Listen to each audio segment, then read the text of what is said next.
Good morning, Canada. Welcome back to another episode of Crush Beer. Today is June 11th, 2025, and wow, we've accidentally stirred the pot quite a bit. As per my last live stream yesterday after question period, I did a rant. To be honest, I forgot I was live. I thought I was making like a video, and I was just angry. I forgot there was even people watching. I just kind of blacked out, tunnel vision. And I started talking about how much I think the conservatives are dropping the ball. And then my editor put that up on Twitter, and it's making tidal waves. I feel like a pretty girl at the bar. Everybody wants to talk to me. It's phenomenal. And all I did was speak my mind. Now, I don't know if this is something other people have been doing.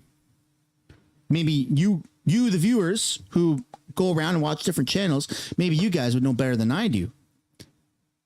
But I personally feel like the Conservative Party of Canada is not doing an adequate job of being conservative right now. They just aren't. And I stated in this rant, in which I blacked out in, that they're not opposing much right now. They've lost their mojo. There's actually some things that Mark Carney is being more conservative on than the Conservatives. Which is crazy, like the defense spending. Pierre Poilievre wanted to do this by 2030, 2032. They hit 2%. Carney's doing it this year. I mean, if he does it, that's insane.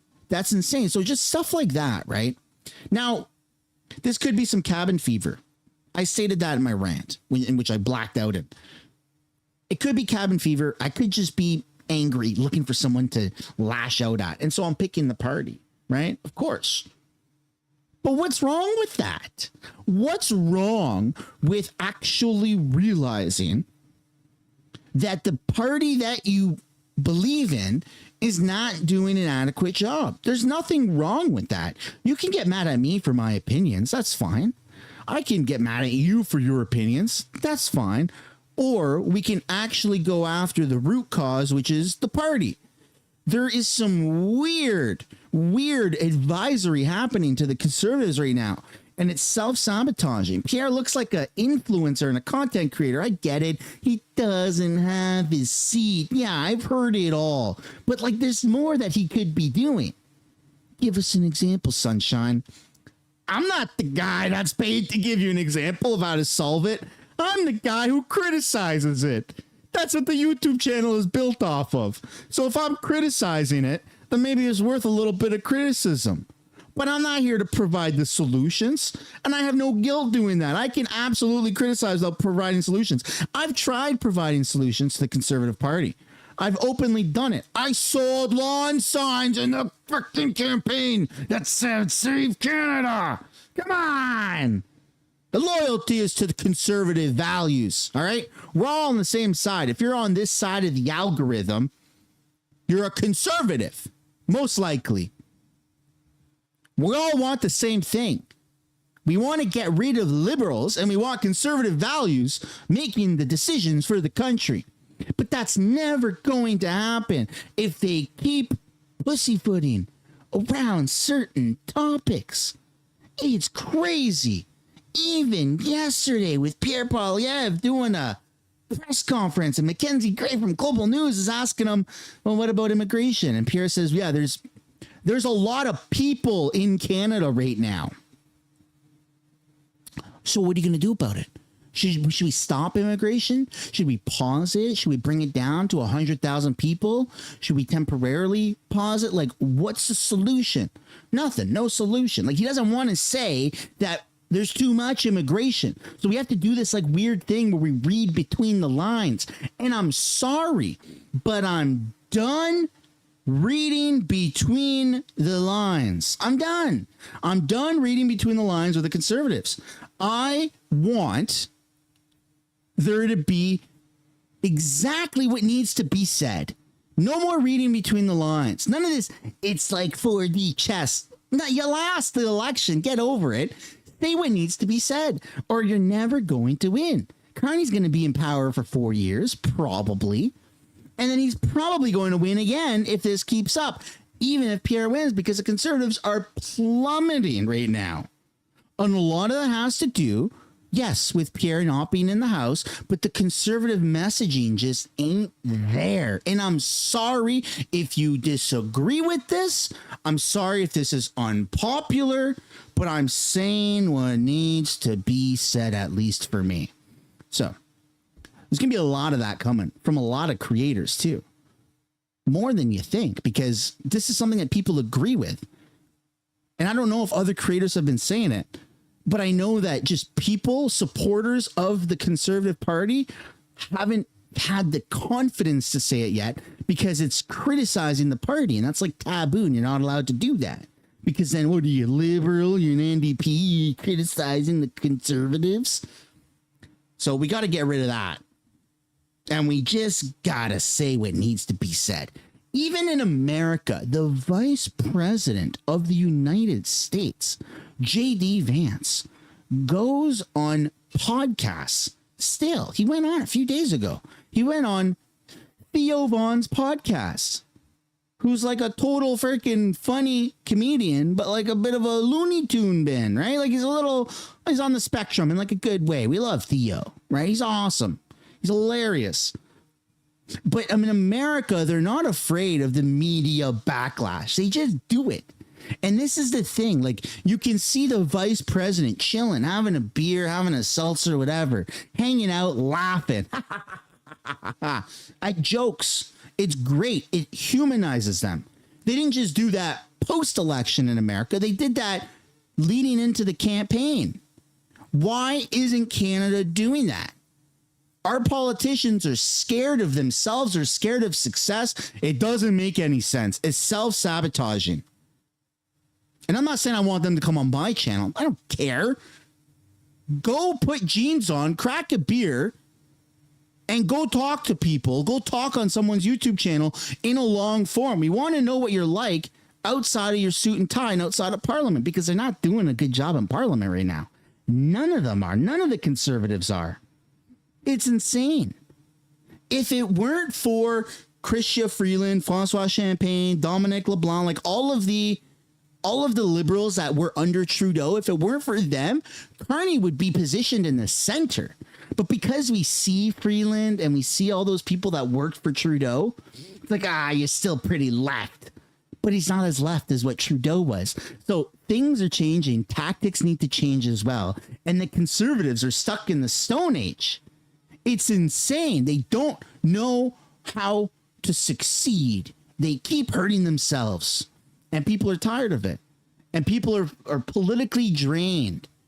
And it sucks. Because when you see what's going on in the world with politics, you want something to believe in. And right now, there's nothing to believe in. In fact, the only thing that most people are believing in is, well, I just kind of hope Carney does an okay job. Isn't that a crazy thing as a conservative to believe in? Like, I get it. I don't want our country to fail. Most of us wanted even Trudeau to do an okay job, but there was a point where there was like no hope. And it's like, I just want an election. I just want an election. But a lot of people, now maybe you feel this, maybe you don't, but a lot of people are looking at Carney going, well, I just hope he does an okay job. That's all. I just want him to fix the country. I don't think he can. I don't think the liberals can, because they never have been able to do that. But I just hope he can do it. That's like a horrible feeling as a conservative, because yes, I know you're rooting for the other guy, sort of, but we shouldn't be that way. We should be feeling inspired by the Conservative Party, and we're not. And that's the whole underlying message that I'm trying to make here. So anyways, there's going to be a lot of that coming from a lot of different angles, not just from me, but a lot of other creators are going to be talking about this stuff. And pretty sure I'm going live on somebody's channel right after question period. So that'll be fun. And I'll probably be all hyped up on coffee by then and pissed off at the conservatives. So that'll be really fun. Really fun. But anyways, we got to take a look at, before question period begins, some updates, some Elon Musk, some Donald Trump, some Modi coming to Canada for the G7, the fact that the NDP is going, that shouldn't be allowed. We got a lot of stuff to take a look at. So I'm just going to get right into it. But before we do, folks, I want to encourage y'all, hit that like button. How many likes are we sitting at? 100 and them, 200 and something? Let's see if we can get a few hundred likes, huh? Let's see if we can get up to 200 or 300 likes. Hit that like button, subscribe to the channel, turn post notifications on. It's free to do. Why haven't you done it yet? Is the real question. Why haven't you done it? Because if you did it, I wouldn't be asking. And let's just get into this, huh? What are we starting off with here? Elon Musk walks back post about Donald Trump. Huh? Who would have thought? Who would have thought that posting things about your boss would be so bad? And new this morning, Elon Musk is walking back some of the things he said about U.S. President Donald Trump. Musk posting on social media, quote, "I regret some of my posts about President Trump last week. They went too far." He did not elaborate on which of the many posts he was talking about. Musk suggested he was the reason President Trump won the election and also claimed that Trump was connected to the Epstein files in a post he later deleted. From our country. This spat started after Musk criticized President Donald Trump's big, beautiful spending bill. See, again, you're allowed to criticize the people that you're cheering for. In fact, that criticism usually stems from a place of love. So they're doing it in America, and we should sure as shit be doing it here in Canada. Next, we're taking a look here at how the U.S. Appeals Court agrees to keep Donald Trump tariffs in place. Ay, ay, ay. Let's take a look. U.S. President Donald Trump's tariffs will remain in place for now. A federal appeals court has agreed to keep most of President Trump's tariffs while it moves through the judicial system. The decision extends an emergency stay granted after a lower court found them to be unlawful. This appeals court has ordered a fast-track schedule to hear the case. Right. So in terms of Canada and the tariffs with America, I firmly believe, like I'm under the actual impression that Mark Carney sat down with President Trump and Trump told them, now this is just my speculation, but that Trump said to Carney, if you bring your defense spending up to over 2%, which is the minimum, we're going to drop the tariffs. We're going to drop the tariffs.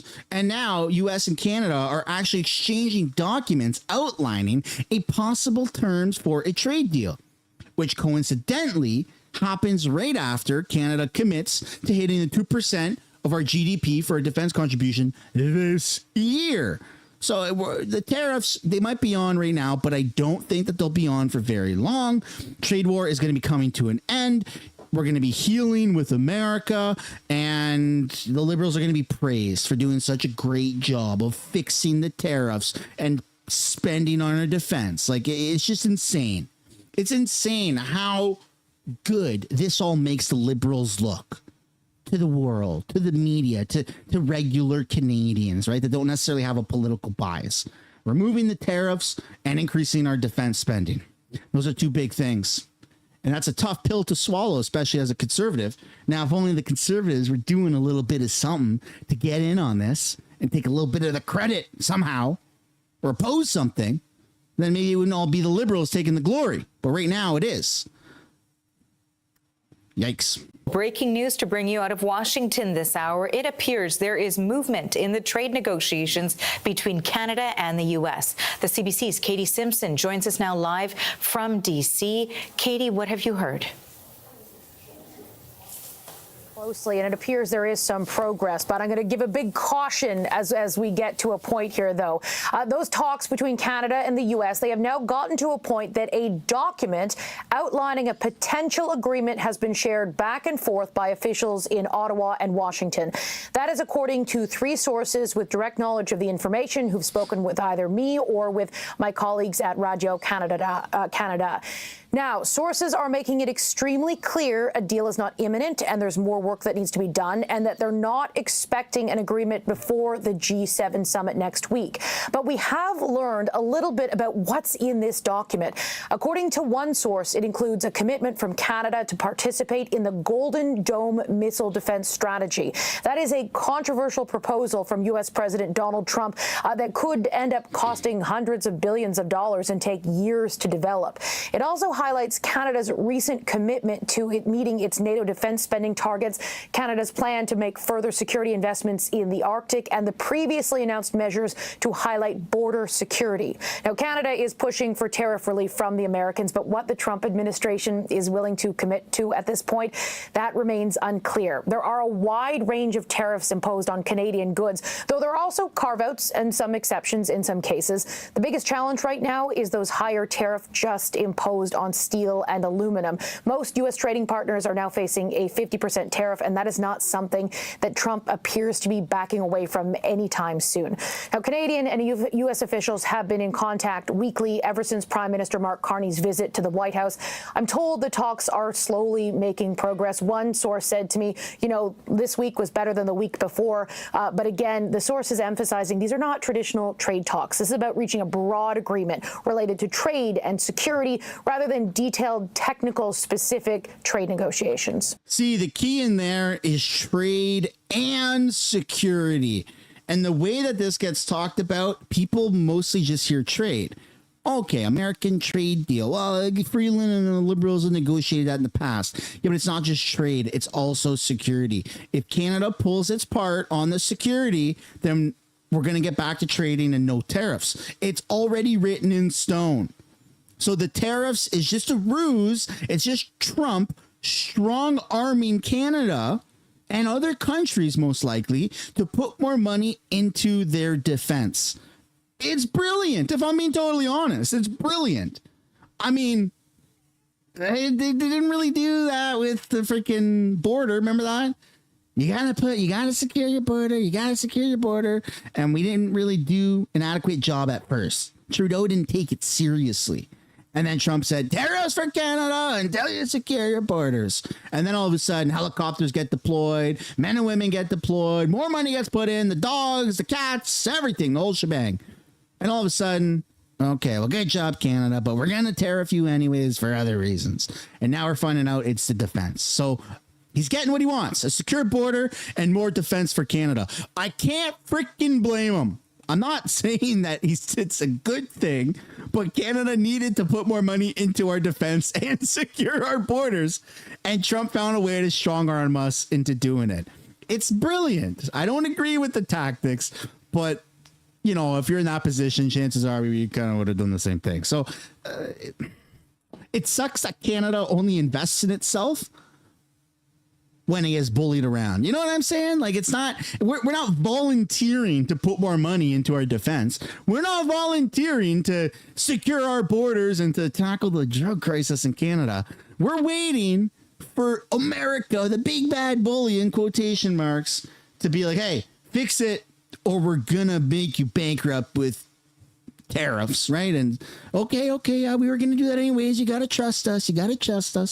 I mean, it's just art of the deal. What do you call it? Grounding, centering, freaking tariffing. It's crazy.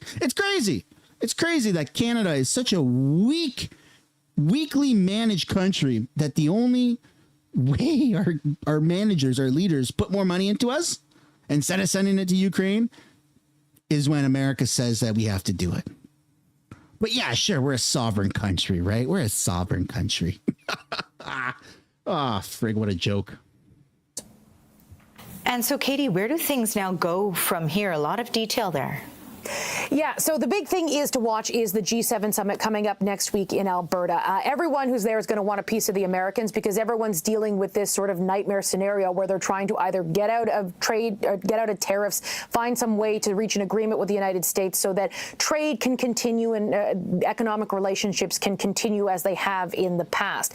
The Americans have made it very clear they want to reset the trade agenda. They want terms that are favorable to American workers and American businesses, and this is something that Donald Trump campaigned on and is working very hard to try to implement.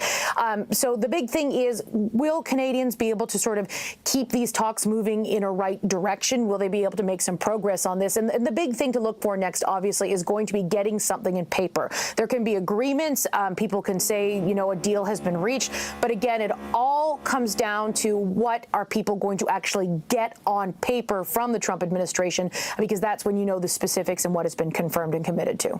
So Canada is going to become this battleground during the G7 for all other countries to be like, hey. Now that we've got your time, Mr. President, can we talk about trade? Can we talk about this? Can we talk about that? I mean, this is kind of hilarious because also at the same time, you've got Modi coming here. Modi in India, they're not part of the G7, but it's been this tradition since 2019, apparently, for India and Modi to attend these G7s. And now Canada is heavily protesting it, not like the government, but the radical NDP, the crazy left-wing nut jobs are protesting India's prime minister showing up here going, oh, blah, blah. It's so weird. It's so weird. And speaking of weird, we got to talk about how Elon Musk, after his crazy meltdown last week, calling Trump a whole bunch of names, has now apologized, literally on X. I mean, here we go.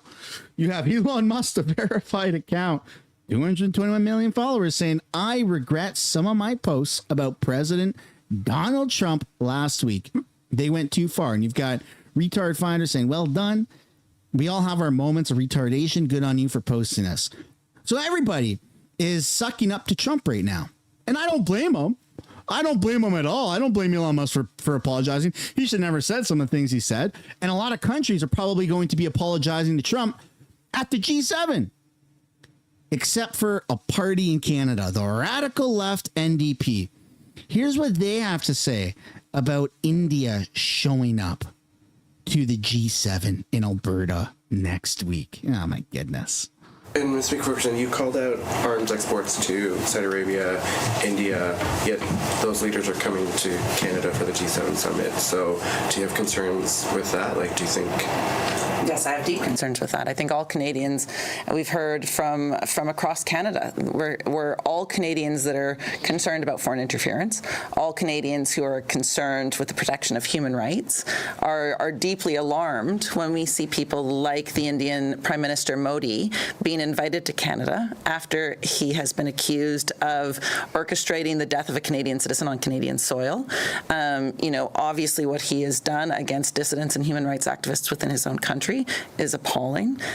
We now know that the Saudi leader has also been invited, and obviously the attacks on journalists and on human rights defenders from his perspective, that's appalling.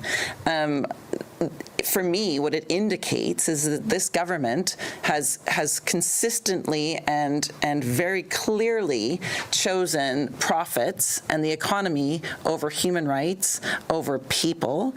We've seen that within Canada. We've seen the way that Bill C-5 seeks to override the rights of Indigenous people across this country, and we see this with this invitation. It's deeply alarming for a government who has no coherent foreign policy that is not using any sort of a feminist lens to determine that foreign policy. And India's like the largest democracy in the world, and they're a massive trade partner for Canada. And this absolute nut job is all about, this is the thing, this is what's wrong with politics, is it's become all about feelings over facts. And that's a huge no-no. Politics is supposed to be facts over feelings. But these people have lost their way. They're absolute freaking loony bins, man. They're insane.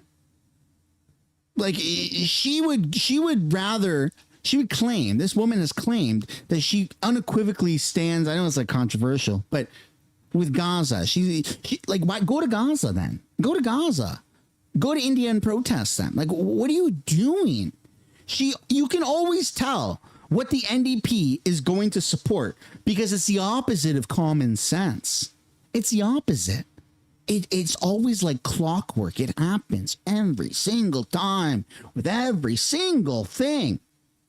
And who has clearly made profit over people their mantra at this moment. I don't think that's what Canadians voted for. Are profit and people interchangeable, though? I mean, on one hand, the economy does have quite a bearing on people's cost of living. That was one of the major concerns of the election. I think all Canadians expect their government to be able to have, provide good family-sustaining jobs. but not at the expense of human rights, not at the expense of taking away the rights of people. You know, Canadians rightly have pride in this country for being the country that, you know, was not always the biggest, not always the most powerful, but often played that convening role or played that moral role of being there. You know, we talked about Lloyd Axworthy. I think of him often, and how we were the basis for the international criminal justice system. We were the basis for so many of the disarmament you know, treaties that have happened in this world, and yet at this moment in time, Canada's absent. We are basically our foreign policy is a shadow of the United States at a time when we should be moving away from the United States. No, we should not be moving away from the United States. This is the problem with Canada, is there's just so much division within our political parties. Like, people will just oppose things that are good for the sake of opposing them. It doesn't make any sense. We should be trying to expand our relationship with America. And yeah, we can expand our trade as well, as there's not a conflict of interest with America. But our priority is working with America, because at the end of the day, they keep us safe. Without America, Canada is the most vulnerable country in the entire world. We have so much land. We have such little resources to actually do anything about it. Now, all that's changing because we're putting more money into our defense, but still, we need like $1 trillion investment into our defense to cover all of Canada, not just the southern border of Canada and America, right? Because that's where like 98% of Canadians live, is along that border, within like 20 miles of it or something like that. No, we need to do, like, we need a lot of money, we need a lot of resources, we need a lot of stuff. And the NDP, they just don't know what the hell they're doing. But anyways, I'd love to know what you guys think about all this stuff. What the heck is wrong with Canada, eh? What the heck is wrong with Canada? Well, that's not where it ended, unfortunately. You have actual BC I got to read it off my screen because I don't even know how to say it. Gurdwara protests invitation to Indian Prime Minister. I mean, it's just crazy. So what's going on in Canada is there's a separatist group in Canada from India. They're deemed as a terrorist entity. The Khalistani movement, Khalistani separatists. India said, no, you want death to our democracy, you're a terrorist organization, get out. And they're banned from India. So Khalistan movement doesn't exist in India. It exists everywhere else other than India, but it's all about attacking the Indian government. And that's a big thing here in Canada.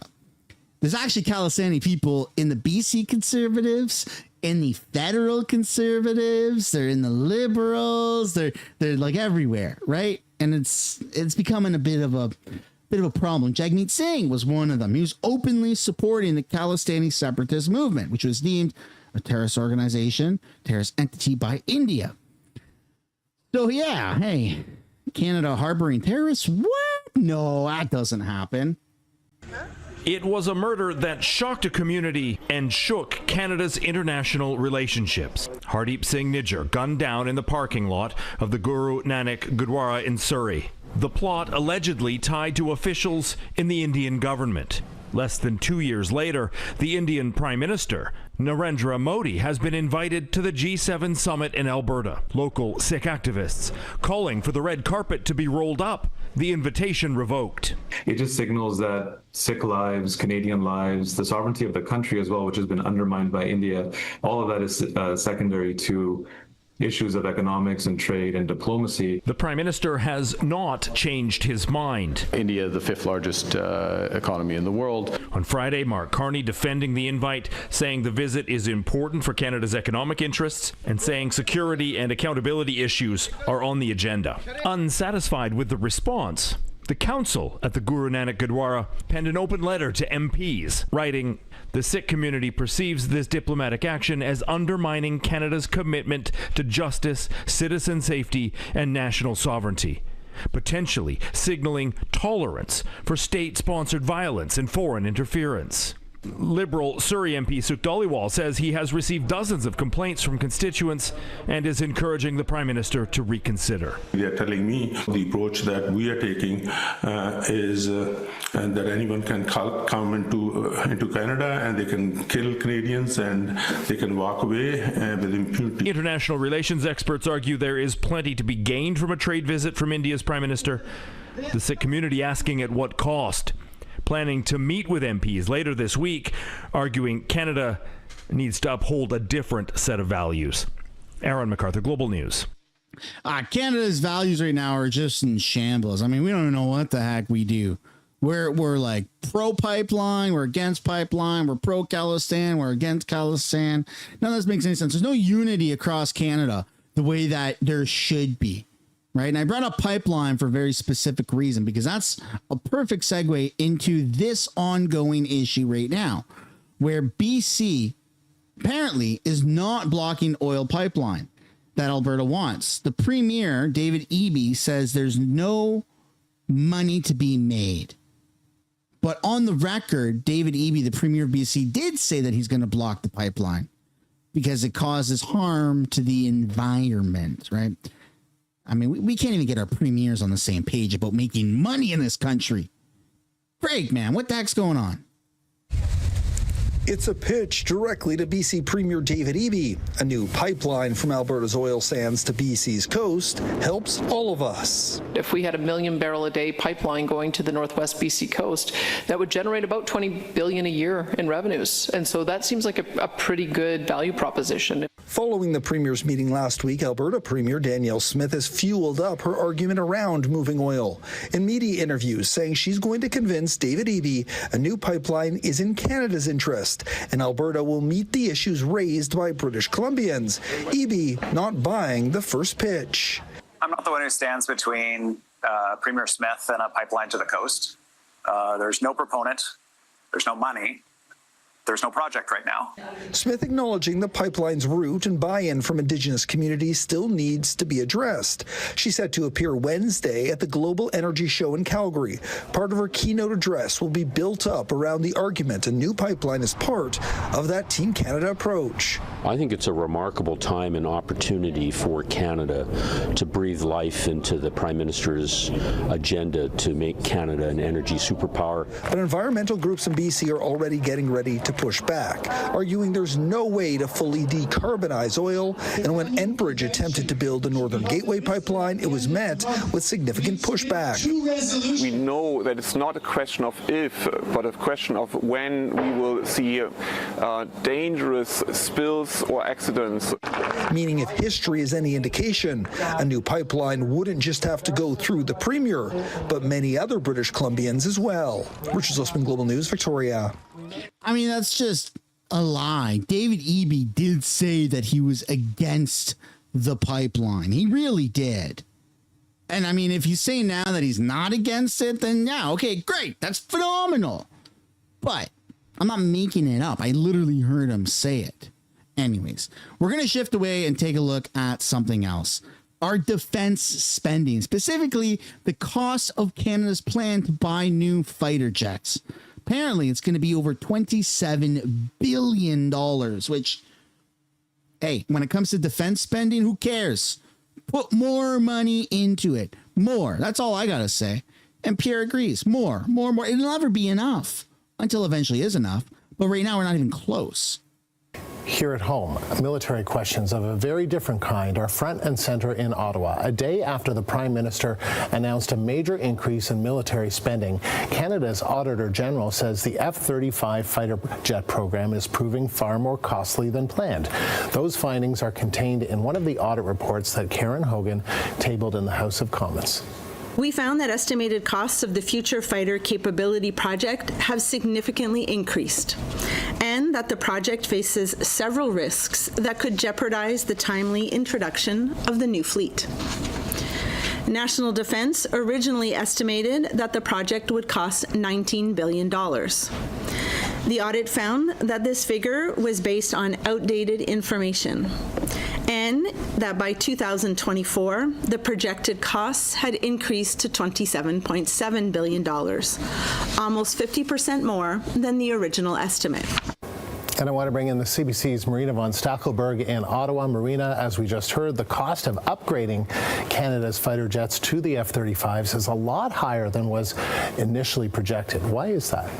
Way over budget, right? 88 new F-35 fighter jets is what Canada ordered from the American company Lockheed Martin. In 2023, the Trudeau government estimated it would cost $19 billion, and now the Auditor General saying that that price has ballooned to $27 billion, 19 up to $27 billion, and that in fact that is not actually capturing the full cost of the procurement of these jets because there are new facilities that need to be built that will house and maintain these jets. The construction of those, the Auditor General says, is years behind.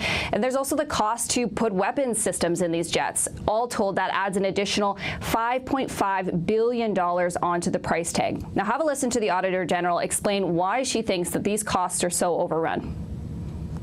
I would point to two reasons why the costs increased from $19 billion to $27.7 billion. Some outside of the control of the government: inflation, foreign exchange fluctuations, and just global demand for munitions that have caused an increase in certain elements. But other elements were well within the government's control. Their original estimate of $19 billion was based on outdated information. There was more recent information available about the costs of the actual fighter jets that could have been used and factored into that. And the slowness of putting plans into action have resulted in the need for interim measures, whether it be for the housing of the infrastructure or the housing of the planes or to train. And those are well within National Defense's control as well. The Auditor General talking about... It sucks that it's costing more money than anticipated for the fighter jets, but at the same time, we need them, and we needed them a long time ago. And I think it was Trudeau canceled the original contract or something like that, or maybe it was Carney. But yeah, I mean, we need more. Like, we just need more for our defense. That's it. I don't know how else to put it. The need to train people to fly these F-35s, identifying what she says is a serious shortage of qualified pilots in the military to fly these jets once they are procured by Canada, a problem that was identified before and is still a problem, she says. Another issue identified in this Auditor General report, Canada had initially has a contract to purchase 88, but had purchased and agreed on a contract with Lockheed Martin to receive 16 of these fighter jets. Lockheed Martin now apparently has told Canada it will be getting 12, and the Auditor General's report says that 8 are scheduled for delivery. Now, asked about this, the Defense Minister, David McGuinty, says that Canada is, in his words, taking possession of 16 of these jets in the coming months. So there's a lot of discrepancy as to how many jets Canada is getting at the initial onset. We have asked his office for clarity on this. But all of this, the cost overruns, the concerns about this program overall, was something that very much came up in question period earlier today. Have a listen to the Conservatives' defense critic grilling the government on these cost overruns. Today's F-35 report criticized the Liberals for misleading cost projections that are 50% higher by over $14 billion, ongoing construction delays for necessary infrastructure, ignoring the severe pilot and mechanic shortage, and implementing weak oversight mechanisms. The ministers who are responsible for this debacle are still sitting in here. Will the Prime Minister hold them accountable for this mess? Here. The Right Honourable Prime Minister. Mr. Speaker, I'd like to know if the member opposite holds himself accountable for letting military spending fall below 1% of GDP. That's right. When the Conservatives were in government. This government has doubled military spending in cash terms. We are meeting our NATO obligations this year, leading from the front. Brutal. Prime Minister Mark Carney there responding to questions in question period from James Bazan, the Conservatives' critic for defense. Carney talking about spending targets, and this is, of course, coming after his announcement yesterday that Canada, he says, will meet its 2% NATO spending target by March. This is something that Canada has been criticized for, not spending 2% of its GDP on defense. He announced yesterday a $9.3 billion in new spending for things like military recruitment and pay increases for personnel. And Marina, how is the defense minister responding to all of this? I mean, if he brings us up to over 2%, then it's undeniable that he did something that all other prime ministers, at least since the Cold War, have failed to do. I don't know how else to say it. I mean, Harper failed to do that. Justin Trudeau obviously failed to do that. This would be very, very incredible if it were to be successful. You can't hate on it. That's the point. You just, the only thing that you can hate on is the fact that it wasn't done sooner, right? So yeah, we're gonna have to wait and see how this does play out. But again, kind of neat that we might be getting a massive injection into our defense system. I mean, I'm all for it. I think it's brilliant. Anyways, I'd love to know what you guys think down below in the comments. Are you on board with it? Are you against it? Let me know down below. Next up, we're going to take a look at question period. They are currently doing statements by members. So we're going to hop on over and see. I'm just pulling it up right now. We're going to hop on over and we're going to take a look. But before we do, ladies and gentlemen, I do want to encourage everyone who hasn't yet already. Come on. I shouldn't even be having to ask this. Hit the like button if you haven't yet already. Subscribe to the channel. It's free to do. It's free to do. Why haven't you done it yet? Without further ado, let's take a look here. Let's take a look at what we got going on. If this starts to disconnect like it has in the past, I'm going to switch it to, I'll switch it to a different feed. But man, I hate when the Parlez-vous disconnects. Anyways, here we go. Movement helped modernize Quebec society. Henri Laberge, thank you so much for giving so much in your quest for an independent Quebec, proud of its values, but also more humane. On the strength of your legacy, we will keep up the fight. Thank you, Henri. The honourable member for Sydney Glace Bay. Mr. Speaker, today, June 11th, we observe Davis Day, a solemn occasion of remembrance and reflection in Nova Scotia. This year marks the 100th anniversary of Davis Day, making it an especially significant moment to honour the sacrifices of coal miners who lost their lives in the struggle for safer working conditions and fairer treatment. Davis Day commemorates the tragic death of William Davis, a miner who was killed during a 1925 strike while advocating for workers' rights and safety in Cape Breton Island. His courage and that of countless others, Mr. Speaker, laid the foundation for stronger labour protections that continue to support workers throughout Nova Scotia and across this great country. As we mark this important centennial, let us remember the courage and resilience of those who stood up for justice and dignity in the workplace. Their sacrifice is a powerful reminder of the importance of solidarity and our ongoing commitment to safe labour practices across this country. Bravo. The honourable member for Calgary-McKnight. Just yesterday, the Auditor General confirmed this Liberal government cannot be trusted to deliver on housing. They promised to convert empty federal offices into 4,000 units of affordable housing, but have only managed to complete about 300 units so far. That's a total failure. And it turns out that almost half the units are being built in areas that do not even need them.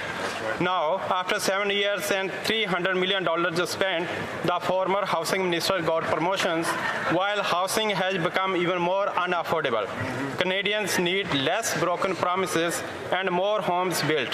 The Conservative housing plan would quickly sell federal properties close to transit stations and jobs to get affordable homes built faster for Canadians in communities that need them. Thank you. Member for Fleetwood, Port Kells. Mr. Speaker, today I rise for the very first time to thank the people of Fleetwood, Port Kells and Canada for placing their trust in me.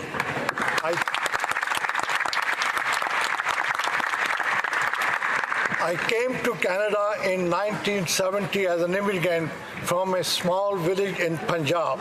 With $8 in my pocket, I worked as a lumber piler, pursued my education, and supported my family with determination and journey that led me to 14 years as a counselor in Williams Lake.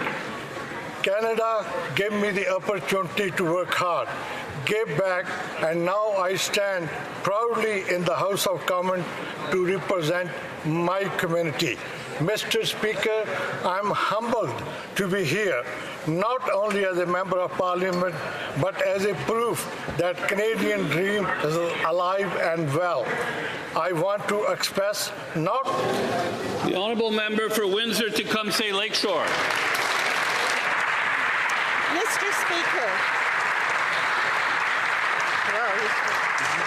Mr. Speaker, time after time, the Liberal government must be held to account for their mismanagement of Canadian dollars. Now we have even more damning evidence showing that the Liberals have lost control over their spending on consultants. GC Strategies, which is linked to the Arrive scam, got 106 contracts worth $93 million. The Auditor General has said that Liberals frequently disregarded procurement rules that promoted fairness, transparency, and value for Canadians. Consultants who didn't have experience, massive security clearances, and failures. Proof that little to no work was ever done. It is clear that the Liberals are out of touch with Canadians. They cannot be trusted with tax dollars, so how can anyone trust them to be in a position of power? Will the Liberals support a Conservative motion to have GC Strategies pay back the $64 million stolen from taxpayers? I don't know how many times I have to ask the question. The honourable member for Ottawa, Vanier Gloucester. We ban GC Strategies for the next 7 years. That I rise in the House today to mark the passing of a dear friend, AJ Plante. A respected entrepreneur and realtor, a community builder, a generous mentor, and a tireless force for good in the National Capital Region. AJ, serviteur de... In the service of God, AJ dedicated his life to lifting others up, supporting local food banks and charities, helping families find homes, and always being there for his community. A big hockey fan, he was both coach and proud owner of the Gatineau Flames, providing countless young athletes with opportunities to grow and succeed. De réussir. Alongside his wife Chantal, AJ gave back in countless ways, most recently through the ongoing support of organizations like the Eastern Ottawa Resource Centre. To Chantal, their children, it's and all like those the who knew question and by loved the him, Conservative I offer my wasn't deepest even sympathies. Acknowledged. Ottawa is better because of AJ. May he rest in peace. The honourable member for Aurora, Oak Ridges, Richmond Hill.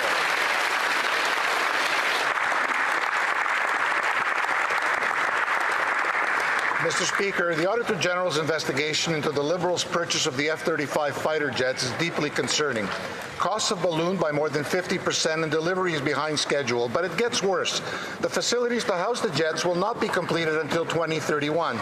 That is 3 years too late, and taxpayers will be left spending even more money on temporary hangars. The investigation also confirmed that we do not have enough pilots. How does this Liberal government expect the planes to fly without pilots? In fact, Mr. Speaker, the Liberals have flip-flopped. First, they opposed the F-35 program, then they supported it, then they sent it to review, and so on. After the lost Liberal decades, Canadians are feeling anxious in an increasingly dangerous world. Out-of-control costs, repeated construction delays, and lack of staff threaten to delay the replacement of the fighter jets. Now the Liberals want billions of dollars to waste. This government promised change, but it is more of the same. Under these Liberals, Canadians have never paid so much for getting so little in return. The honourable member for Burlington. In the House to celebrate the Honourable Irwin Cotler, who's in Ottawa to be honoured by the Pearson Centre tonight for his lifetime of service to Canada and his work on human rights and justice.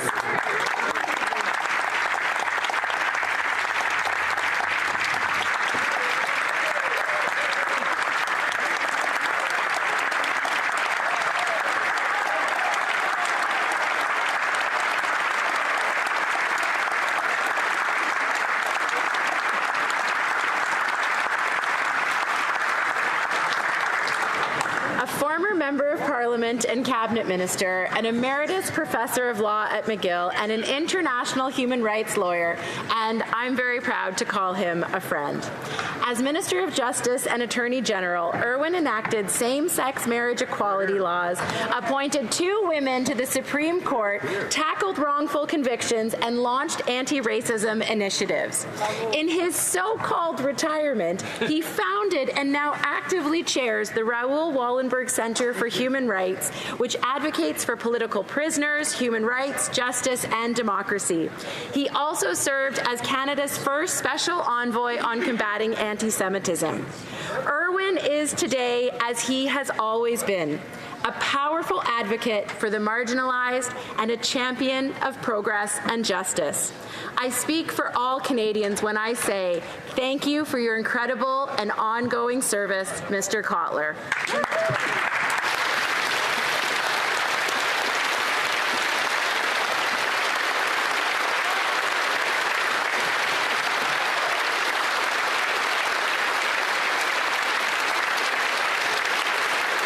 Oral questions. The Honourable Conservative Representatives. Breaking news. Conservatives will force a vote here in the House of Commons to get Canadians their money back for the ArriveCan scandal. The Auditor General slammed the Liberal government for giving GC Strategies, the top Arrive scam contractor, $64 million in contracts since they took office. $64 million to a 2-person IT company that did no IT work and is under RCMP investigation. Instead of empty words like, we accept the Auditor General's findings, how about the Prime Minister show some concrete action, vote for our motion, and get Canadians their money back? The Right Honourable Prime Minister. We ban GC strategies for the next 7 years. Mr. Speaker, this government is focused on best-in-class procurement. That is why we're put in place a new Department of Government Transformation. That is why we're putting in place a new Department of Defense Procurement to get taxpayer value for money, to build the strongest economy in the G7. That is how we'll get value for Canadians. The Honourable Leader of the Opposition. Well, he's settling into old Liberal habits of not being bothered by wasting taxpayers' money and funneling it to his friends. And Mr. Speaker, the Prime Minister's trying to act like he's new to the job or he just got here. He was Justin Trudeau's senior economic advisor while these contracts were being handed out. And the Minister of Trade with the U.S., the Minister for Jobs, and the Minister of Foreign Affairs all have their fingerprints on this scandal, and he chose them to sit around his cabinet table. Why is it every time Liberals get caught in a corruption scandal, Liberal politicians get rewarded and taxpayers get the bill? The Right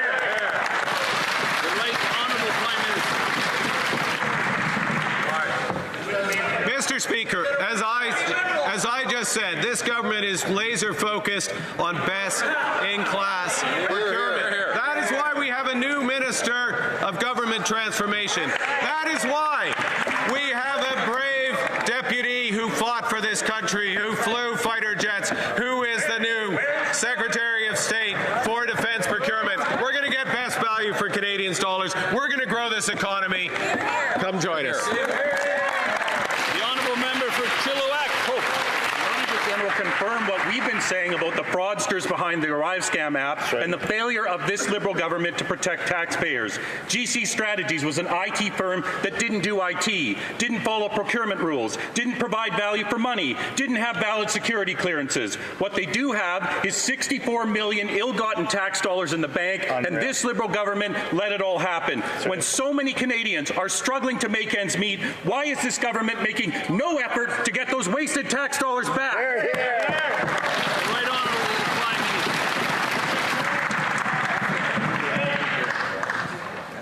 Minister. Mr. Speaker, I think it's important to follow details, including important details such as there was just an election. Canada's new government was elected to focus on getting best value for Canadian taxpayer dollars and building the strongest economy in the G7. That's exactly what we're doing. We're focused on it. The Honourable Member for Chilliwack. They're not holding GC Strategies accountable. They're letting letting them keep the cash. The Auditor General confirmed that current Liberal ministers failed Canadians in this matter. They failed to protect tax dollars. They failed to check the qualifications of those doing the work. In half the contracts, they failed to even verify that work was done. Unbelievably, the Trudeau ministers responsible for Arrive Scam got promoted and have now been put in charge of critical Canada-US foreign affairs and jobs files. Why did the Prime Minister reward these failed Trudeau Liberals instead of holding them accountable for their incompetence? We are running a process to focus on results for Canadians, not dollars in. We are running a process to integrate technology. We are running a process to get best value for the largest increase in defense spending in precedent, making up for the failures of the members opposite. I mean, for real though, the honourable member for party has been able to hit Lobinière. 2% of our GDP. Well, thanks to a conservative motion, the Auditor General has shed some light on the ArriveCan scandal, and what she found is, well, it's not great, Mr. Speaker. GC Strategies, a company, two people in a basement that doesn't know anything about IT, got $64 million for doing nothing. The report doesn't know who did the work, doesn't know what was done, doesn't know if the people who did anything were even qualified to do it. Conservatives are going to go further now. We're tabling a motion calling on Canadians to be reimbursed. Mr. Speaker, will the Prime Minister vote for our motion to reimburse Canadians after the incompetence of his ministers? The Right Honourable Prime Minister. Mr. Speaker, Canada's new government is going to focus. If you haven't yet already, folks, I'd like to encourage you guys to say best-in-class procurement. That's why we have a new Minister of Government Transformation. A new department for procurement for defense. And we are seeing the biggest increase in defense spending to defend our country in our history. The honourable member for Mégantic-Lérable-Lobinière. He says that he's new, and maybe he doesn't know this, but listen, I'll say it quietly between him and me. The ministers who authorized this spending are members of his cabinet. They weren't banned, as the government transformation minister said yesterday. They were promoted, and that's the truth, Mr. Speaker. This House has already called for the reimbursement of the money paid to GC Strategies, but unfortunately, we still haven't seen that money come back. We're talking about $64 million. That comes from taxes paid by Canadians. The Liberal government abused Canadians' trust. Our motion is clear. Will the Prime Minister vote to protect his ministers, or will he vote for Canadians to be paid back? The Right Honourable Prime Minister. Mr. Speaker, I will be focused every day, every hour, on best-in-class procurement for Canadians. The Honourable Member for Belleuil-Chambly. Yesterday, the member for Mirabel asked the Minister of Finance if, and I quote, the carbon tax rebate checks, which were sent in the middle of the election to 8 provinces, were paid out without the tax having been collected. The minister replied no. Mr. Speaker, my question to the Prime Minister: were the carbon tax rebate checks that were sent out during the election paid out without the tax that would have funded them having been collected? The Right Honourable Prime Minister. Mr. Speaker, the last carbon tax rebate was paid out for a transition period for millions of Canadian families. Okay? We decided, and all members agree, that the carbon tax, the consumer carbon tax, should be cancelled. There are many families outside of Quebec and outside of British Columbia who needed that for a transition period. That's the reason. The Honourable Member for Belleuil-Chambly. Votes in the House of Commons decide what we agree with or don't, Mr. Speaker. During the election campaign, this was a bit under the radar, but not now, and it's becoming important in Quebec. the truth is that the government, by refusing to pay back Quebecers, is paying back the carbon tax to those who didn't pay it, and it's not paying it back to those who are paying for it. The Prime Minister is better than that in economics and in accounting, so will he pay back Quebecers? The Right Honourable Prime Minister. Mr. Speaker, the provinces and Quebec had the choice to impose their own system for carbon pricing. Mr. Speaker, I and we respect the jurisdiction of Quebec. The right on the member for Belleuil-Chambly. Well, we could make a plaque with that statement there, Mr. Speaker. In summary, the Prime Minister cancelled the carbon tax. He sent $4 billion out to Canadians, but nothing to Quebecers. And that was to pay back a tax that they didn't pay. Those $4 billion are not linked to any revenue, which would justify that money being paid back. So those $4 billion going directly into the deficit, like the $6 billion in tax cuts, without a budget, without an economic update. Will the Prime Minister fix this obvious injustice against the people of Quebec? The Right Honourable Prime Minister. Not the people of Canada, the people of Quebec. Mr. Speaker. Give me a break. There are different systems. There are different transitions. It's not unjust, it's coherent. The Honourable Member for Airdrie Cochrane. Mr. Speaker, yesterday the Auditor General released a scathing report about the Liberal government's mismanagement of the F-35 contract. They flipped, they flopped, and then they flipped again. And now they're trying to hide the real costs of their incompetence. How can the men and women of the armed forces trust that the Prime Minister will actually deliver on his defence promises when it's clear that his own ministers are willing to mislead Canadians when it comes to defence? The Honourable Minister. That's a fair question, but... Thank you, Mr. Speaker. We thank the Auditor General once again for her work. In any procurement project of this size, as this member knows, it's normal for costs to change and vary over time, especially with the challenges encountered during the pandemic, like supply chain disruptions, Mr. Speaker, and inflation. And that's why national defence is working hand in hand with industry now to make sure we get good value for Canadians. Mr. Speaker, we're making a generational investment in the Air Force, and we're going to get this right. I think we all want to see it, though. This was anything but normal. This is them trying to hide their own incompetence. They misled Canadians by not factoring in currency exchanges, inflation, and project delays to pretend that they were saving costs, when in fact the F-35s were 50% over budget because of their incompetence. And worse yet, Trudeau's minister responsible for this creative accounting was promoted by the current Prime Minister.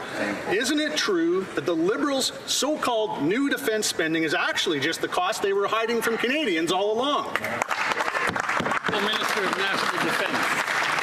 Mr. Speaker, once again, I'm going to thank the Auditor General for her work and her recommendations, many of which we're acting upon already. National Defence is committed to being open and transparent, and it will keep Canadians updated every step of the way without compromising operational security. National Defence is keeping a close eye on costs and working hand in hand with industry to make sure we get the best value for Canadians. Mr. Speaker, we're focused here. Focus on supporting our top Canadian aviators as they work to keep Canada safe. The Honourable Member for Portage Lisgar. The Auditor General confirmed what Canadians already knew. The Liberals can't run a lemonade stand, let alone the government. They funneled tens of millions of dollars to their friends at GC Strategies, with nearly half of the contracts delivering little to no results. Their federal lands housing initiative, well, after 7 years, they haven't even delivered 8% of what they promised they would. The F-35 program, it's 50% over budget and plagued with construction delays and staffing shortages. So here's a simple question. Why is it that Liberals can never deliver any project on time or on budget? Here, here, here. The Honourable Minister of Government Transformation. Thank you, Mr. Speaker. And I want to be clear, we will always protect the integrity of our procurement process. We've been elected on a mandate to deliver best value for Canadians as we embark on an ambitious journey for this country. I'm hoping Conservatives will get on board. Thank you, Mr. Speaker. The Honourable Member for Vaughan Woodbridge. Mr. Speaker, yesterday the Auditor General revealed that Canadians are paying more and getting less. The Liberals have poured $300 million into a housing program and missed their targets by 97%. And the F-35 jets, nearly $30 billion, 50% over budget. Wow. No jets flying, no pilots ready, and no facilities built. To top it off, the fraudulent Arrive scam contractor GC Strategies has siphoned $64 million from Canadian taxpayers. If Liberals can't be trusted to manage any of these projects, how can Canadians trust them to balance a budget? The Honourable Minister of Government Transformation. Thank you, Mr. Speaker, and let me be absolutely clear. We will never tolerate misconduct from our suppliers or their subcontractors. We will always hold bad actors to account so that we deliver the best value for Canadians. This is exactly what we are doing for Canadians. Thank you, Mr. Speaker. The Honourable Member for Cambridge. Mr. Speaker, the Auditor General reconfirmed what we already know. The Liberals are bad with Canadians' money. On housing, they promised to build 4,000 units in 6 years, but the real number, a pathetic 309. And the F-35 budget has exploded by $14 billion, and there's no pilots to fly them. Worst of all, the Liberals funneled $64 million to Arrive scam contractors, just 2 guys working from their basement, with no proof they did any real work. Same Trudeau ministers, same failures, same old Liberals. Why did this Prime Minister promote the very ministers responsible for these scandals into his cabinet? The Honourable Minister for Government Transformation. Thank you, Mr. Speaker, and I'd like to thank the Auditor General for her work. I had a very good conversation with her concerning workspaces, particularly what was in her report yesterday, and I would note that she specifies that we are on track to meet our goals for affordable housing on federal lands. It's good news for Canadians. The Honourable Member for Chicoutimi-Fjord. Mr. Speaker, the Liberals aren't capable of looking ahead.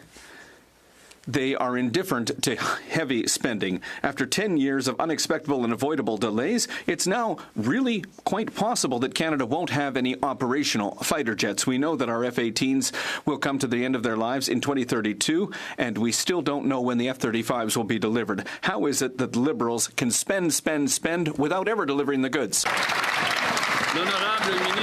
The Honourable Minister of National Defence. Mr. Speaker, we once again thank the Auditor General for her work. In a procurement process like this, it's normal that costs change over time, particularly with all the challenges that we have faced with the pandemic, inflation, and the member is aware of that. National Defence is keeping a close eye on costs and is working hand-in-hand with industry to make sure that Canadians will get their money's worth. We are making the biggest investments in over 30 years in the Royal Canadian Air Force. Well, let's see it happen, right? Let's see it happen. Mr. Speaker, our industry, our businesses, and our workers in Saguenay-Lac-Saint-Jean are suffering from the American tariffs on steel and aluminum, which are now at 50%. Hundreds of jobs in Saguenay are threatened, and yet I'll remind you that the Prime Minister was elected, promising Canadians that he would be elbows up to Mr. Trump. He was supposed to bring in $20 billion in counter tariffs. But now we've learned that China has signed an agreement with the Americans. How is it that China has an agreement before Canada? No, isn't that crazy? The Honourable Minister of Industry. Thank you, Mr. Speaker. And I'm obviously very aware of the situation, and the Prime Minister and Cabinet are aware of the situation, that there are tariffs that have been imposed. They're illegal, unjustified, and unacceptable, these 50% tariffs against the aluminum workers in my colleagues' riding and against steel workers in the ridings of many colleagues here, and that is why we are putting in place very strong counter-tariffs and countermeasures. We are also in contact with industry, with the unions, and we will continue to fight to get those tariffs taken off. The Honourable Member for Mirabel. Mr. Speaker, 6 days before the election, the Prime Minister handed out checks paid for by Quebecers to almost everyone in Canada except Quebecers. The National Assembly of Quebec is unanimous. The Liberals need to pay us back. Quebecers, who are also having a hard time with the cost of living crisis, shouldn't be giving fake carbon rebate gifts of $450 to families in Alberta or $300 to Ontarians. The Liberals owe us Come on. $814 million. If not, it's theft. Are they going to keep stealing, or are they going to pay us back? The Honourable Minister of Canadian Identity and Culture. Thank you very much, Mr. Speaker. And the Bloc Québécois colleague knows that I hold him in high regard, but I think he's going a little bit too far today, as he knows very well. Quebec's system is very different from the federal system. Right now, the cost per ton is $59 in Quebec, while it was $85 in Canada. For years, Quebecers paid half of what the rest of Canadians paid in carbon prices. We never hear that from the Bloc, Mr. Speaker.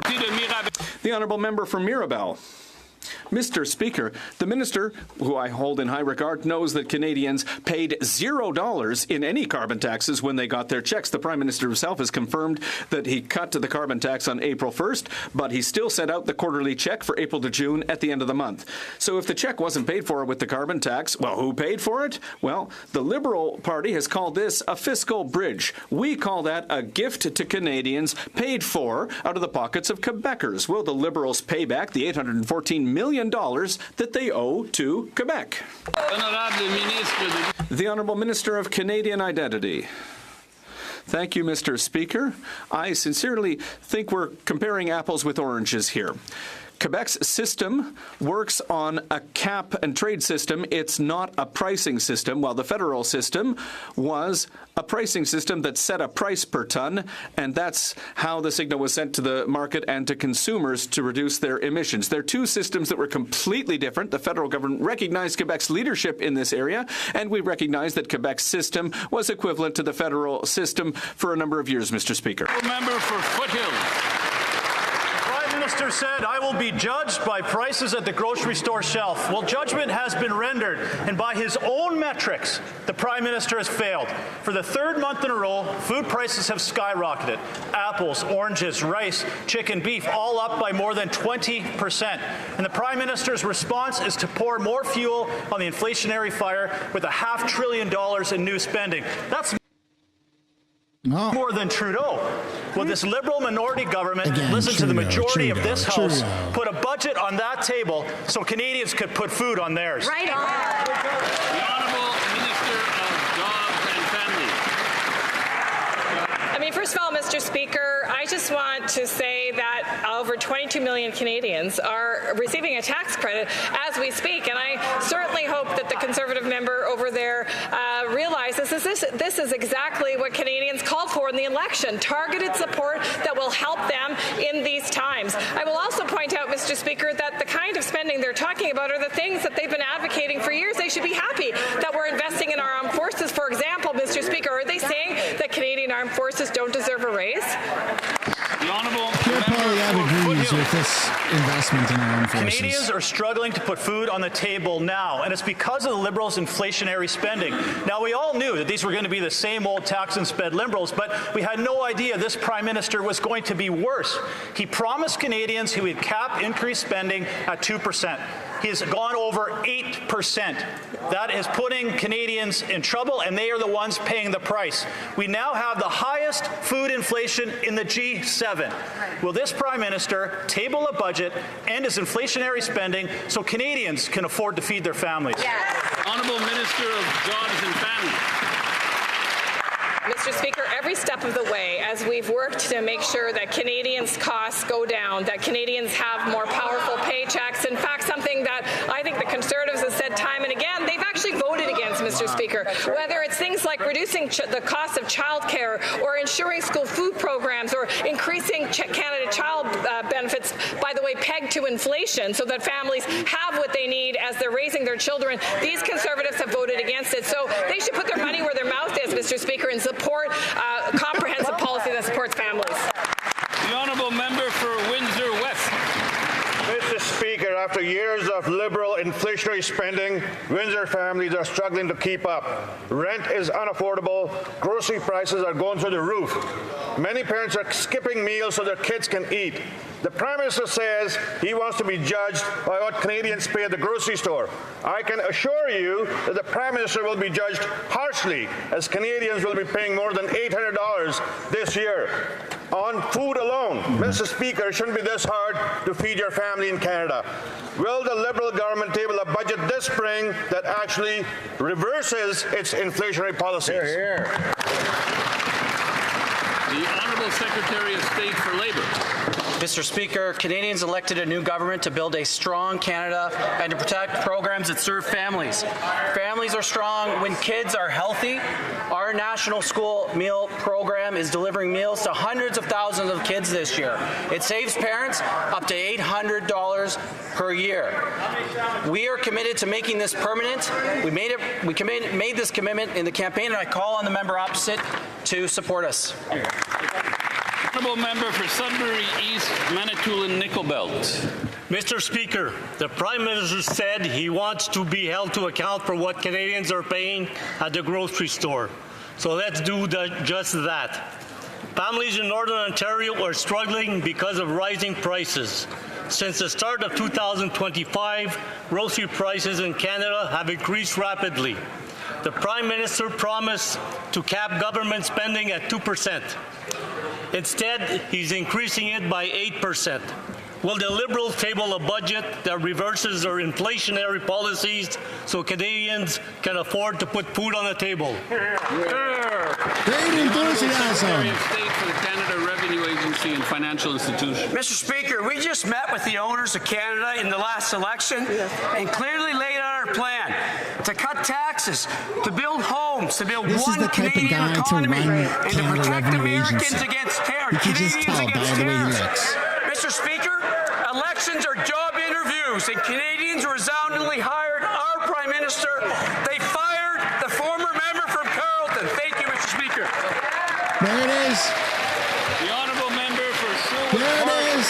I gotta pause it. You haven't really heard. I know I'm sorry for pausing it, but you haven't really heard yet Liberals make fun of the fact that Pierre lost his seat. And now it's happening. And this is what I'm talking about. The Conservatives are on their phone. Are you seeing this? The Conservatives are on their fucking phones. Connecting. Who gives a shit anymore? We're not even missing out on anything. I don't even feel bad about the stream crashing out like that. Because we're not missing anything.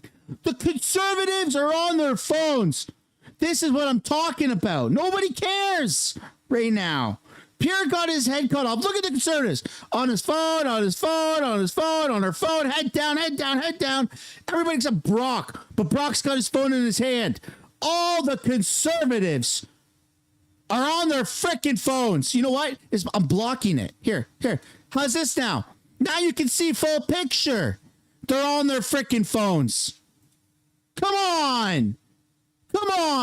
You want Canadians to vote for you again? Get off your phone and start saying some good stuff. Nobody cares about the Conservatives anymore. You guys suck. You suck. The Liberals are there clapping. They're not on their phones. Usually Freeland's picking her toenails. The Conservatives are texting. Come on. No wonder you guys lost. Pathetic. Speaker, Liberals clearly get excited when they're talking about their own jobs, but 500,000 unemployed students this summer are concerned about theirs. CBC is reporting that Canada faces the worst youth unemployment crisis in decades. Students need jobs to pay for their education and gain vital experience and skills. Liberal inflationary spending and immigration failures are creating a generational unemployment crisis, approaching 500,000 unemployed students. How many more young Canadians need to go unemployed before Liberals reverse course? The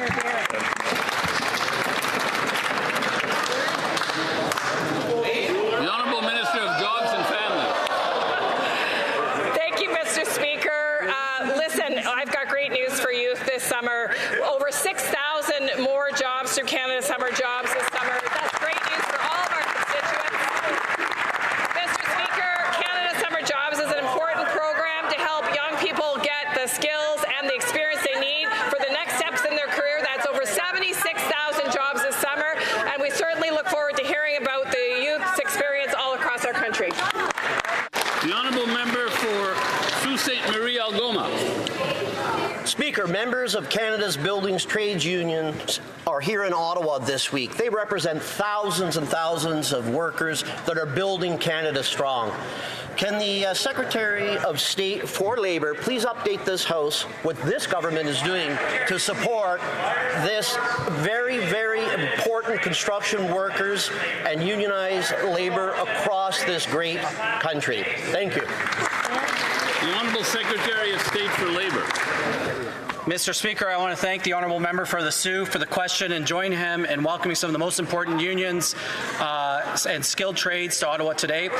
These unions represent over 1 million good-paying jobs, and our One Canadian Economy plan will fast-track major projects so that we can build across this country brick by brick with good Canadian steel and aluminum. Mr. Speaker, it's time to build big, build bold, and build now.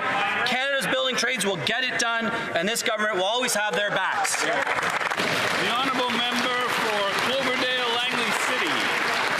Yesterday, the AG delivered a damning report that exposed the truth. After 10 years of this Liberal government's housing promises, only 309 homes have been built under the Federal Lands Initiative. They set a target of 4,000, and what Canadians got was smoke and mirrors. Inflated numbers, misleading reporting, and government more focused on press releases than people.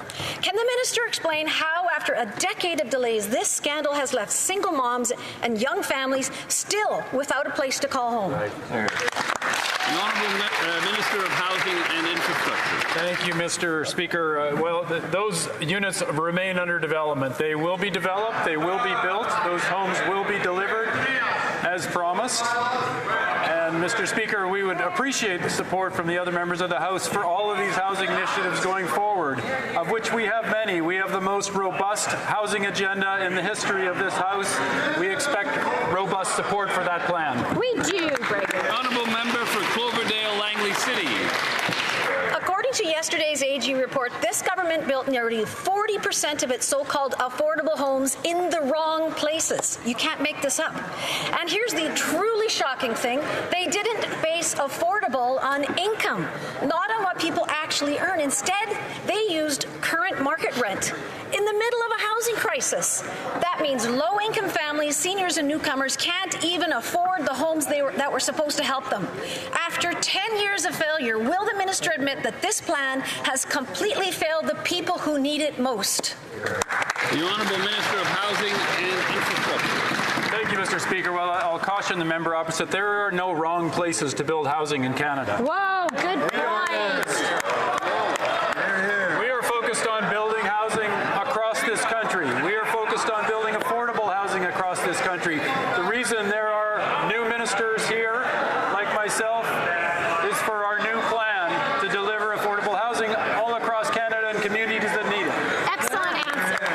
The Honourable Member for Kenora, Kiiwetinoong. The Liberals promised to sell surplus government properties to build 4,000 housing units by 2028, but a scathing report from the Auditor General has showed that after 5 years they have only built 309 of those units, Mr. Speaker. Canadians are facing a housing crisis, and this government is sitting on 5.9 million square feet of space. So when will the Liberals finally fulfill their promise to Canadians and get more homes to the market?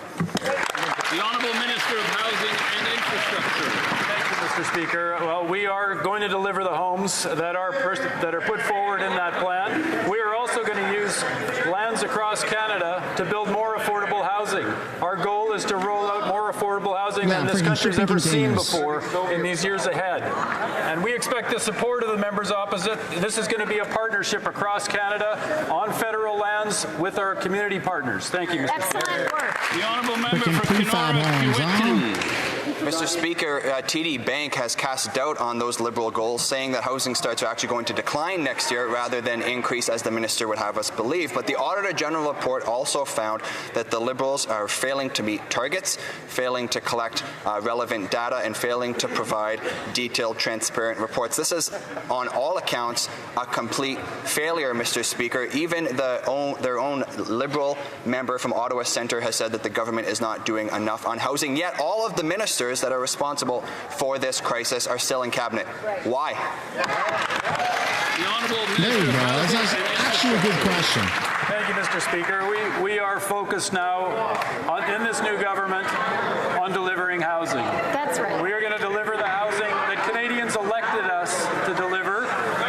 We ran on the commitment to have the most aggressive housing plan that the country's ever seen, and we are going to deliver on that plan, Mr. Speaker. We sure are. The Honourable Member for Montmorency-Charlevoix. Mr. Speaker, in 2018, the government announced that it would build 4,000 affordable housing units by converting federal land and buildings.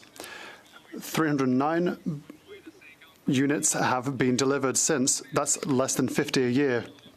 Our local cooperative has started a new affordable housing project to help companies to attract and house workers. 24 housing units in Charlevoix in 1 year, 50 in Canada as a whole. Is the government better at building a bureaucracy than houses? The Honourable Minister for Government Transformation. Thank you very much, Mr. Speaker. I had a very good discussion with the Auditor General. We accept her recommendations. She clearly says in the report that we are on track to meeting our affordable housing goals. I would like to commend the Honourable Member for his election, but when his leader was Housing Minister, only 6 units were built, and that was after 10 decades upon decades of Conservative disengagement from housing. So we have nothing to learn from the Conservatives when it comes to housing, Mr. Speaker. Honourable Member for Kamloops, Thompson, Nicola. 1,000 pounds. The amount of cocaine that was seized by Peel Police, according to media reports just yesterday. This public safety minister previously said that the bail system was sound, and yet 6 of the 9 of those arrested are already on bail.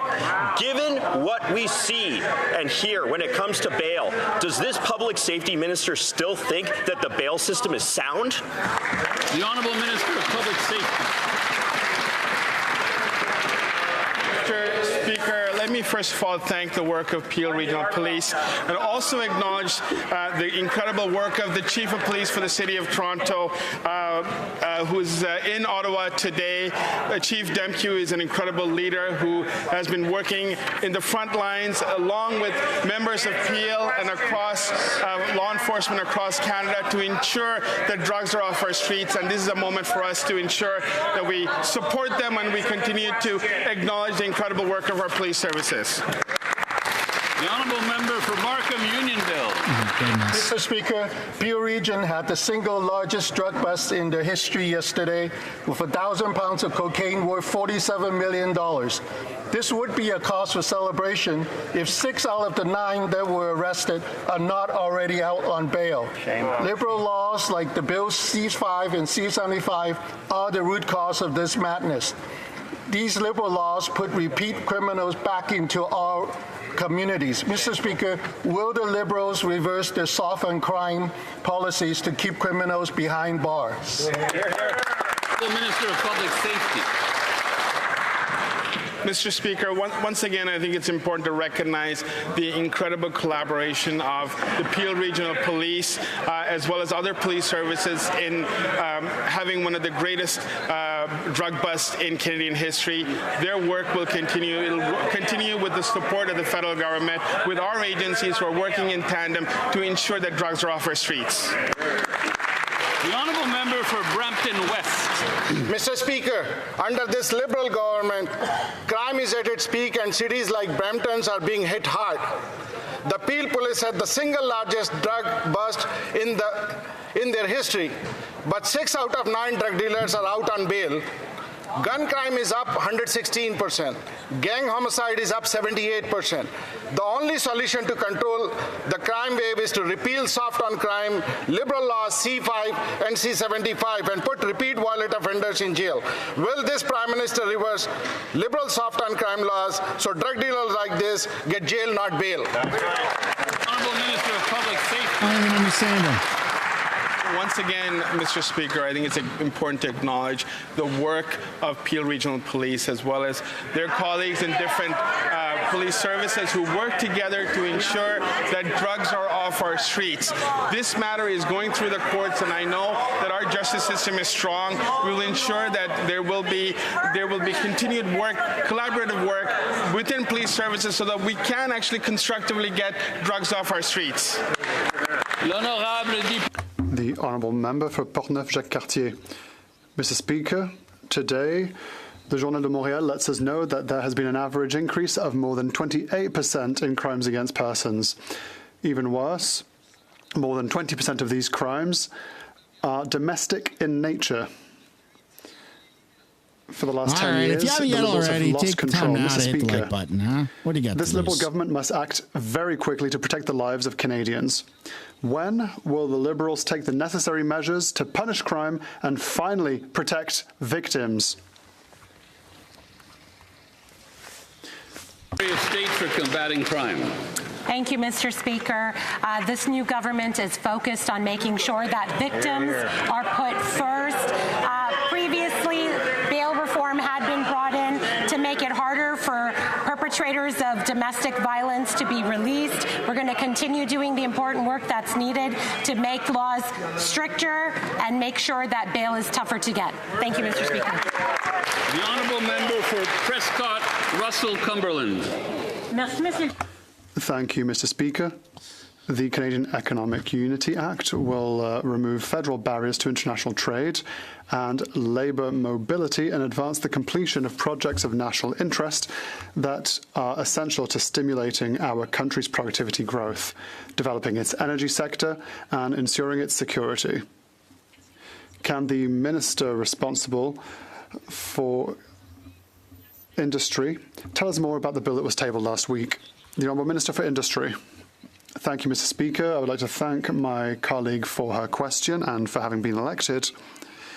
Canadians elected us with a clear mandate she's to not be wearing bold her military and to be fatigues. ambitious. Carney's still that there. He includes didn't the even leave. important step of He looks bored out building of his the mind. strongest G7 economy, and that is a reason for which we have moved forward with this very important bill to build one Canadian economy he's not on his phone. rather than having 13 different economies. So I hope that opposition parties will answer the call of Canadians and allow us to accelerate the adoption of this bill in the national interest. Honourable member for Long Range Mountain. Mr. Speaker, the oil and gas industry is critical to Newfoundland and Labrador, making up 25% of our GDP and 41% of our exports.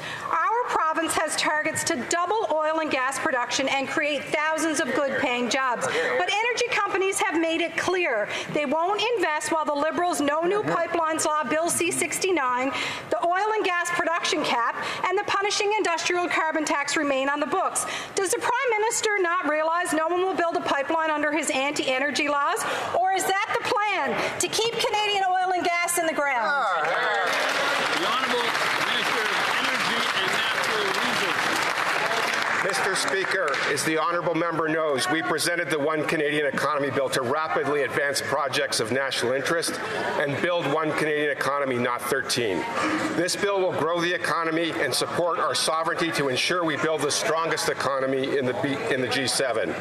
Canada's new government will work with provinces, territories, Indigenous partners and get projects built so Canada will be an energy superpower. The honourable member for Edmonton Southeast. 10 years of Liberal anti-energy laws have stopped pipelines of getting built. I don't understand. Energy companies won't build unless those Liberal laws are gone. To build pipelines, the Liberals need to repeal the suite of anti-energy laws. C-69, no new pipeline law. C-48, the shipping ban, the job-killing oil and gas production cap, and the laws like industrial carbon tax. Is that the Prime Minister's plan to keep our oil and gas in the ground? The Honourable Minister of Energy and Natural Resources. Canada's new government will get projects built, create high-paying jobs, and bring prosperity to Canadians. That's why we presented the One Canadian Economy Bill, which will rapidly advance projects of national interest. If my Conservative colleagues want to get projects built, they should support the bill. The Honourable Member for Cowichan, Malahat, Langford. Mr. Speaker, BC Ferries just announced that they will purchase 4 new full-size ferries from a Chinese state-owned company rather than from a proven Canadian shipbuilder such as Seaspan in North Vancouver. Yet the Liberals are set to hand over $30 million to BC Ferries, while BC Ferries hands over critical jobs, investment in industry to China. Will the Liberals attach a common-sense condition of buying Canadian-built ships to BC Ferries in order to receive their $30 million subsidy? Great. The Honourable Minister of Transport and International Trade. Mr. Speaker, I want to thank the member opposite for that important question. I absolutely share his concern when it comes to government procurement at all levels. Now is a time when we need to support Canadian workers and Canadian industries, and we need to work closely with our allies and trade partners. That project, Mr. Speaker, was not a federal government project. Davenport. Mr. Speaker, defending Canadians is one of our government's top priorities. Given the increasingly volatile global landscape, it is vital that our Canadian armed forces are properly equipped to meet the challenges we ask them to face. It is urgent that we take immediate action to strengthen our armed forces and support those that are serving our country. Can the Secretary of State for Defense Procurement update us on the government's plans to meet our NATO commitments and ensure we're doing everything possible to protect our country? The Honourable Secretary of State for Defence Procurement. Mr. Speaker, since this is the first time on my feet in the 45th, I'd like to thank the good people of Kelowna, BC for placing their trust and confidence in me and electing me to this House for the second time. Speaker, yesterday the Prime Minister confirmed that Canada will meet its NATO 2% targets this fiscal year, 5 years ahead of schedule, with an additional investment of $9.3 billion. We're accelerating procurement, modernizing capabilities, and ensuring the troops have the tools and equipment they need to protect Canada and Canadians. Thank you, Mr. Speaker. The Honourable Member for Acadie-Annapolis. Mr. Speaker, the economy of Acadie-Annapolis and rural Nova Scotia relies heavily on a strong lobster fishery. Yet this past season went from bad to worse. According to a Global News report on May 2nd, some harvesters in southwest Nova Scotia had to give up on their season because they could not fish profitably. No lobsters and no price. This is unacceptable. Will the Minister of Fisheries finally listen to commercial fishers where her predecessors failed to act, take unregulated and unreported fishing seriously, and implement immediate measures to protect our lobster stocks before it's too late? The Honourable Minister of Fisheries. Thank you, Mr. Speaker. And I'm very pleased to say that I was in Nova Scotia the last couple of weeks. I met with harvesters, I met with lobster fishers, and I want to assure the member opposite that I will continue to do this work. We need to ensure that we have balanced fisheries, and we need to ensure that we support authorized fishing. Thank you. The Honourable Member for Vancouver East. The so-called Stronger Borders Act make Harper's Bill C-51 look like child's play. Bill C-2 is a sweeping attack on Canadian civil liberties. The RCMP and CSIS can make information demands from internet providers, banks, doctors, landlords, even therapists without judicial oversight. This isn't about border security. It's government overreach and Big Brother tactics, plain and simple. It's a violation of our privacy, and it will be challenged in court. Will the Prime Minister do the right thing, respect the Charter, and withdraw this dangerous bill? Honourable Minister of Public Safety. Mr. Speaker, the Strong Borders Act will help keep Canadians safe. The bill will go after transnational child sex offenders via information sharing with our international policing partners, give law enforcement the tools they need, choke off organized crime's illegal profits with a crackdown on money laundering, grant our border officers provision to search export containers, and stop auto theft rings, Mr. Speaker. We will do this while ensuring the charter rights of Canadians, as well as due process, and make sure that our civil liberties and privacy rights are protected. This brings question period to an end. Oh, thank God. Oh, my goodness. Is anybody else just absolutely fed up with question period right now? I mean, I get it. Pierre's not in the house. Things are different, but dude, it just sucks. It just sucks. Conservatives are on their phones. They're not asking good questions. They're asking the same question over and over and over again. It just sucks, man. It's not the same as Trudeau. Trudeau was hilarious. You could just ask the same thing over and over again. And Trudeau, but Mr. Speaker, and it would just freak out. And it was hilarious. And that's not the case anymore. And the Conservatives are just going through the motions. They're not actually in it. Their heart isn't in it. They're not planning for work. They're not doing anything. It's so annoying. I can't be the only one that feels this way. Let me know down in the chat if you guys feel this way, because, man, this is disappointing. Super disappointing.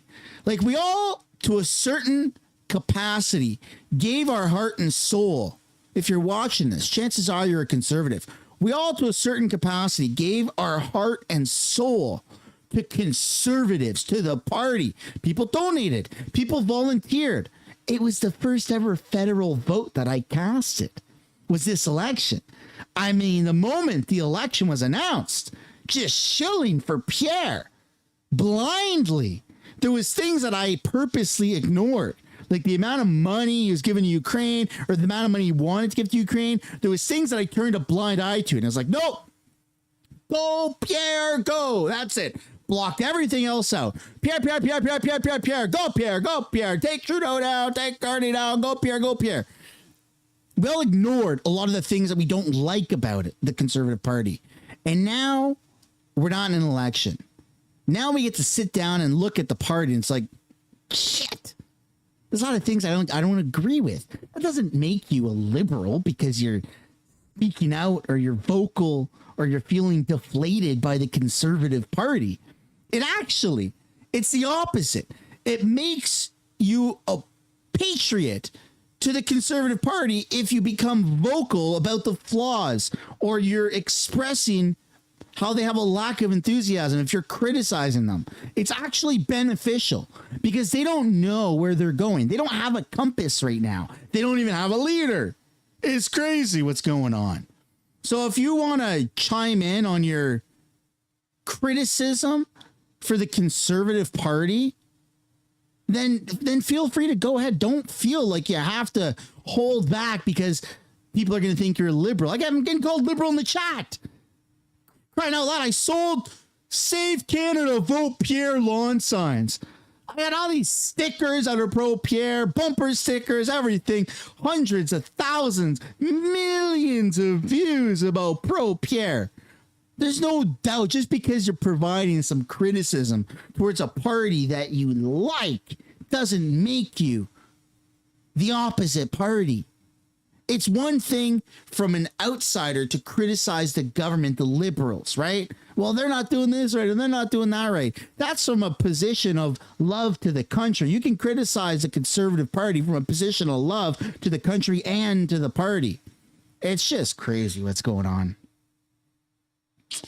It's crazy. Anyways, that's where we're going to end the stream. Thanks for watching. Like and subscribe, whatever. We'll see you back tomorrow for the same song and dance. It's insane. I mean, you can also email your Conservative MPs and email the party too, right? If you're not happy with them, you can send emails to your MPs. And it's the only way to make a difference. It's the only way to make a change. They're not doing anything different right now. So they need this type of social pressure. They need the social pressure. They need the criticism. Yeah. I feel burnt out. I had so much hope for these people, for this party, and it just deflated. We want someone to follow, right? We want someone to lead us to a good position. And there's no leaders in the Conservatives right now. Pierre is and was the only leader. And even when he's doing press conferences, you could tell he just feels deflated. He looks deflated. He looks defeated. He's just going through the motion. Anyways, see you guys.